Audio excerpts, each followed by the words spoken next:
இயேசுவே உம்மை வணங்குகிறோம், எம் வாழ்வை உமக்கு அளிக்கின்றோம்.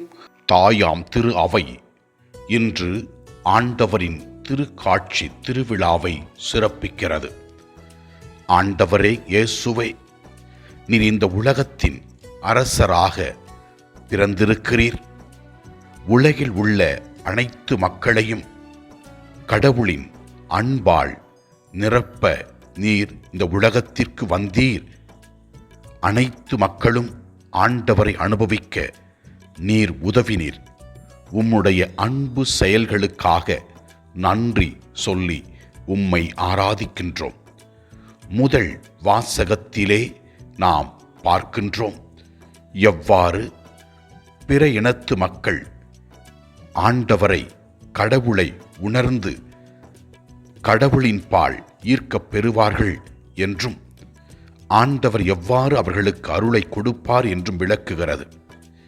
இரண்டாம் வாசகத்திலே பிற இனத்தாரும் கிறிஸ்து இயேசுவின் வழியாக கடவுளுக்கு உரிமையான மக்களாக வாழ்வார்கள் என்று விளக்குகிறது. நற்செய்தி வாசகத்திலே நாம் பார்க்கின்றோம், ஞானிகள் வந்து ஆண்டவரை வணங்குகிறார்கள். உலகத்தில் ஞானிகளாக வாழ்ந்தவர்கள் ஆண்டவர் இயேசுவின் பிறப்பை அறிந்து அவர் பிறந்த இடத்திற்கு வந்து அவரை வணங்கினார்கள்.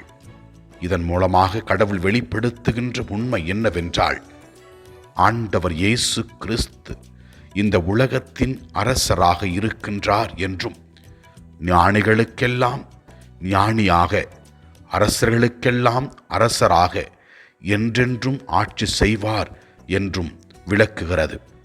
இதோ கிறிஸ்துவர்களாக அழைக்கப் பெற்றிருக்கிற நாம் கிறிஸ்துவின் வாழ்வை புரிந்து கொண்டு அந்த அரசின் அங்கத்தினர்களாக நம்முடைய சொல்லாலும் செயலாலும் கடவுள் விரும்புவதை செய்து ஆசீர்வாதம் பெற்று ஆசீர்வாதமாக மாறுவோம். நற்கருணை நாதரை நம்பிக்கையோடு பார்ப்போம்.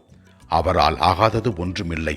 அனைத்தையும் செய்கின்ற ஆண்டவரிடத்திலே நம்பிக்கை வைப்போம். நம் கஷ்டங்கள், கவலைகள், துன்பங்கள் எல்லாம் தீரும். எல்லாம் வல்ல இறைவன், தந்தை, மகன், தூய ஆவியார் நம் ஒவ்வொருவரையும் ஆசீர்வதிப்பாராக. இயேசுவுக்கு புகழ். மரியே வாழ்க. ஆமென்.